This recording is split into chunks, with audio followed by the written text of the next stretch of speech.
Hey guys, it's Holly. So today I wanted to have a look at one of the most anticipated 2021 LEGO Star Wars sets, and that is the Mandalorian Trouble on Tatooine set, which mainly focuses on episode 1 from season 2. This is set 75299 and has 276 pieces. Now for many people, including myself, the big draw to this set is getting our first Beskar Mando, and I am so excited. Now I've heard a lot of people say that this is probably the set that they are most excited for and that they believe is the best out of this theme, and honestly I definitely think it is one of the best and probably the most interesting to a lot of different people.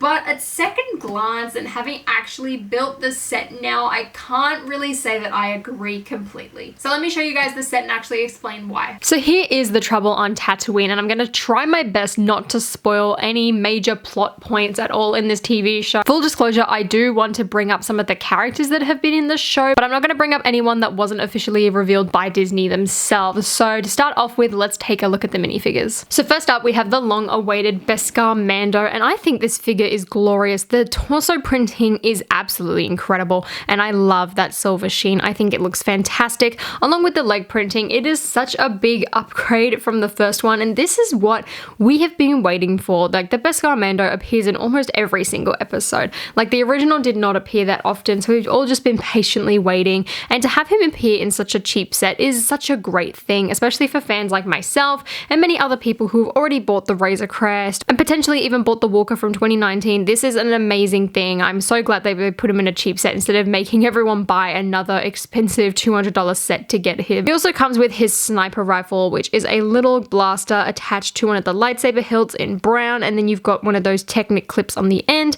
and then he also comes with just a standard black pistol gun, and this figure is beautiful. The only real complaint I have is I personally don't like the color choice for the helmet. I think it's too bright, and I think the reason LEGO has done this is that so it closely matched the printing on the torso and such. Now, just to show you what it kind of looks like, I've got my old Mandalorian from the Razor Crest here, and I just want to swap out their helmets to see what that actually looks like, because to me this gunmetal one is a lot closer, and personally I much prefer this version of the Mandalorian. You guys might disagree, but to me, I feel like the gunmetal one suits the color scheme of the actual Mandalorian a lot better. Now, yes, it doesn't necessarily match the printing on the torso, but when you look at it, I kind of feel like it doesn't match completely either. I don't know, Beskar's a hard thing. I feel like ideally this color needs to be somewhere in between these two for both the printing and the helmet.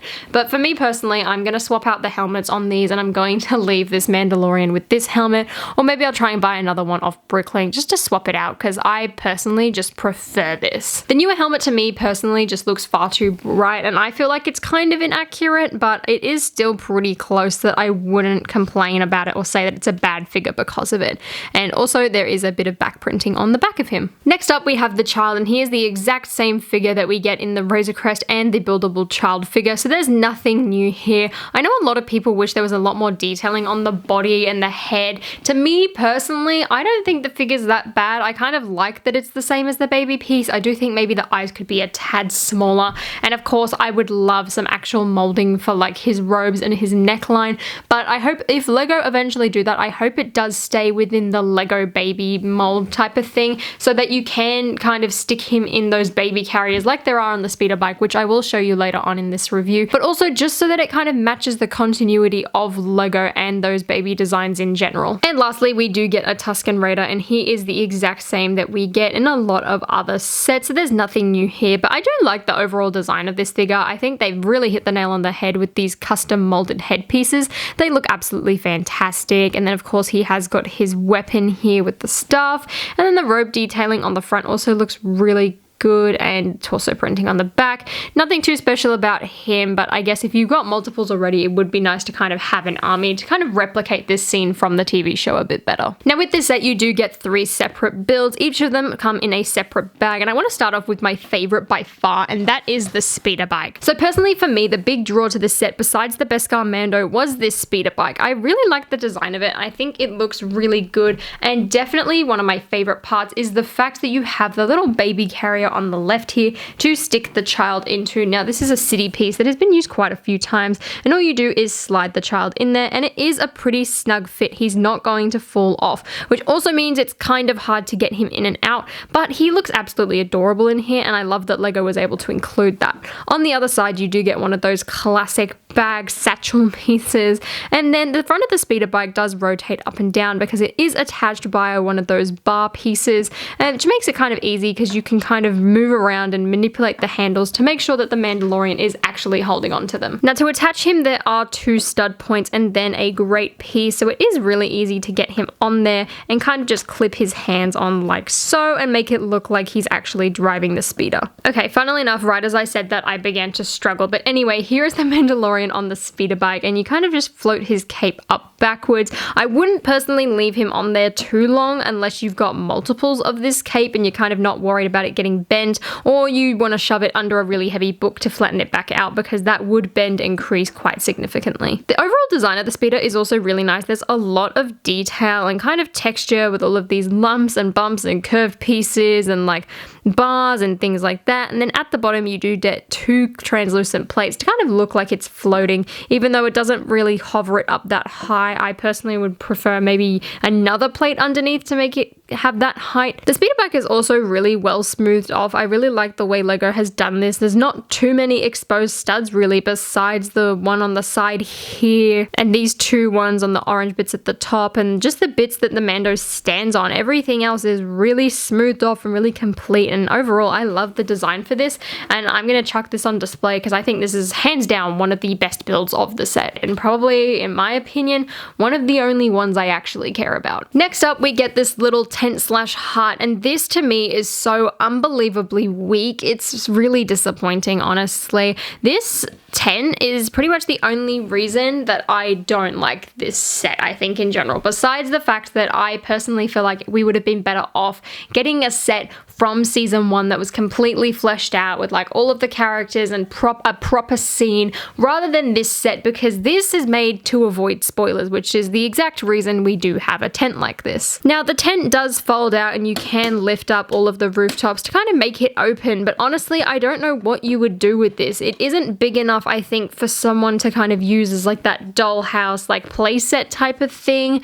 and it's definitely not detailed enough or has enough features or anything like that to really do anything with. You can also see it's kind of flimsy when I try and move these pieces up because they're just going to fall off. You really kind of have to grab onto it and move everything up like that. I also don't get what this center part in the middle is. It kind of feels just a bit pointless, or tried to make it feel more complete but didn't really succeed. You do get a pot on the side as well with a dog bone, but that's about it. The fire pit looks pretty cute and I do like the design of that. That's a nice inclusion. There's also a little spot here to clip on something, but I'm not entirely sure what. It doesn't really say anything on the box. I guess you could put someone's weapon there and kind of clip it in, and yeah, this just feels weak to me. Like, yes, you can have the Tusken Raider and the Mandalorian and the child will kind of sit around the campfire, but that's it. Like, the actual tent itself doesn't serve any purpose. I feel like they would have been better off just giving us a small fire build, like a fire pit or something like that, and making the set $5 cheaper, or even $10 cheaper for that matter, depending on how big that build is, because this to me just doesn't feel like much. It just feels like putting something in the set to make it feel more like it's worth it. It's just a space filler to me, which is quite unfortunate because I feel like it really takes away from the set. And the final build we get is this ballista or like crossbow firing thing. I know this has a proper name and I just can't pronounce it, so I apologize. But that is the final build, and to me, this should have been Cobb Vanth's speeder bike, and we should have gotten Cobb Vanth, because I feel like this set should have been released in summer, and that way we could have gotten some characters from the show and we didn't have to worry about spoilers or anything like that, because at the end of the day, this is the whole reason why we've got that tent and why we've got this build instead, is because LEGO is trying to avoid spoilers. Unlike the tent though, I do really like the build of this. I think it turned out really well and it has some really creative parts usage and overall looks really impressive, and the stud shooter functionality as well I do think will be really good for kids to play with. I'm glad it's not like those I said stud shooters, I mean like flick fire missiles. I'm glad it's them, not a stud sharp shooter or anything like that, because personally I prefer these. They actually work and they're easier to function. It's also a lot harder to lose the giant rods compared to just a small stud, so I'm really glad that LEGO did incorporate that. It's also a lot more realistic from an accuracy point of view.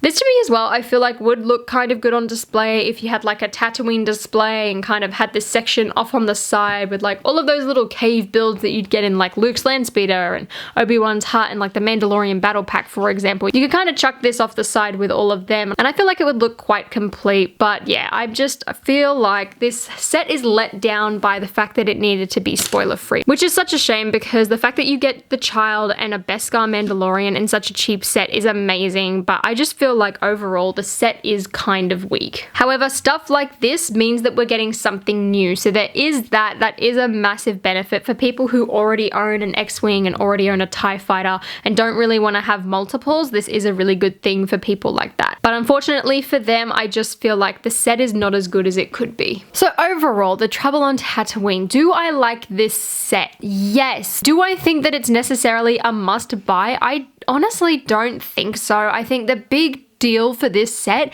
is Beskar Mando. Besides that, if you've bought other Star Wars sets before, chances are you've already got a Tusken Raider, and if you're a fan of the Mandalorian, chances are you bought the Razor Crest and already have the child figure, which is another big appeal. If you don't have any of those sets, then 100% get this set. But if you do, then I don't think I can really recommend it as much as I want to, because besides the Mandalorian in the Beskar armor, getting another version of the child, that's always pretty good because he is quite a small figure, so it would be nice to have spares in case you lose one. And the speeder bike, I can't really say that the rest is that great. The tent build is just pretty boring and really weak. I feel like that could have been something a lot better. The ballista or ballast, I can't say that word right. This thing, you know what I'm talking about. It's a good build and it looks really nice, but it's not that interesting either. I guess the flick-fire missiles are really good for playability potentially, but besides that, I don't think it really does much. And a Tusken Raider is a pretty common figure. If you really wanted that figure desperately, you'd be better off buying Obi-Wan's hut from last year, because personally, I feel like that was more of a complete set than this one is. And honestly, as much as I love the Beskar Mando and the child figure and that whole speeder bike, like I think that's really cool. I'm going to put that on display.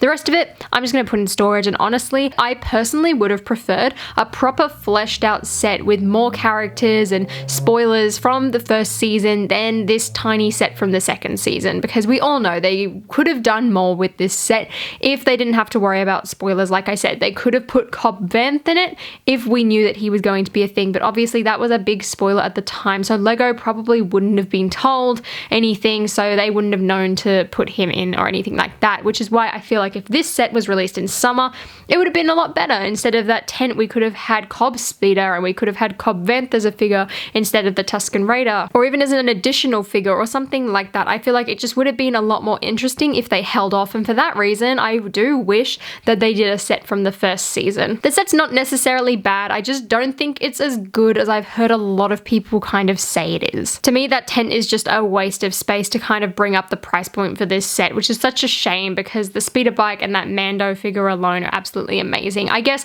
a lot of the value does come from that Mando figure, because I feel like on Bricklink he will be quite expensive. But honestly, I would try and hold off with this set. I wouldn't get it at full price. If possible, I would definitely try and wait for a sale or something like this one. I know it's going to be a popular set. For example, it's already sold out on the Australian shop at home. The only ones left are the TIE Fighter and the Microfighter, so it is going to be popular, but like the AAT and the 501st, you should be able to find this in a couple of months, and chances are it could be on sale, and that's when I think you should purchase this set, because that tent is just not worth your time. But anyway, guys, let me know your thoughts on this set down below, and let me know your thoughts on the Beskar Mando as well, because like I said, this is the major draw to this set. And if you enjoyed this video, please give me a thumbs up and consider subscribing to my channel down below. And until next time, guys, I'll see you later.